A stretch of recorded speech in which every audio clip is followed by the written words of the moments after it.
ఒక్కసారి ఈ వీడియో చూడండి.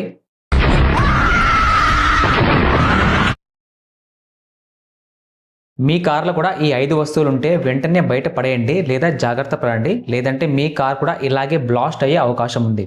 ఫస్ట్ లైటర్ని కార్లో పెట్టి వదిలేయకండి. ఎందుకంటే కార్ని ఎండలో పెట్టినప్పుడు వేడి వల్ల కార్ లోపల టెంపరేచర్ పెరిగి ఆ లైటర్లో ఉన్న గ్యాస్ ఎక్స్పాండ్ అయ్యి పేలిపోయే అవకాశం ఉంది. పేలిపోయినప్పుడు మంటలు వస్తాయి, ఆ మంటలు కారు కంటుకుంటాయి.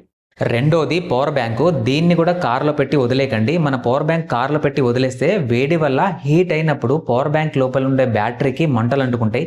దీనివల్ల కూడా బ్లాస్ట్ అయ్యే అవకాశం ఉంది. మూడోది పర్ఫ్యూమ్ బాటిల్. ఇందులో కూడా ఆల్కహాల్ ఉంటుంది కాబట్టి ఇది వేడి వల్ల తొందరగా రియాక్ట్ అయ్యి బ్లాస్ట్ అయ్యే అవకాశం ఉంది. నాలుగోది ప్లాస్టిక్ వాటర్ బాటిల్. ఈ ప్లాస్టిక్ వాటర్ బాటిల్ని కార్ డాష్ బోర్డ్ మీద లేదా కార్ సీట్ల మీద పెట్టి వదిలేయకండి. ఎందుకంటే దాని మీద ఎండ పడితే ఇది ఒక భూతద్దంలా అంటే మ్యాగ్నిఫైయింగ్ గ్లాస్లా పనిచేస్తుంది. అప్పుడు సూర్యకిరణాలన్నీ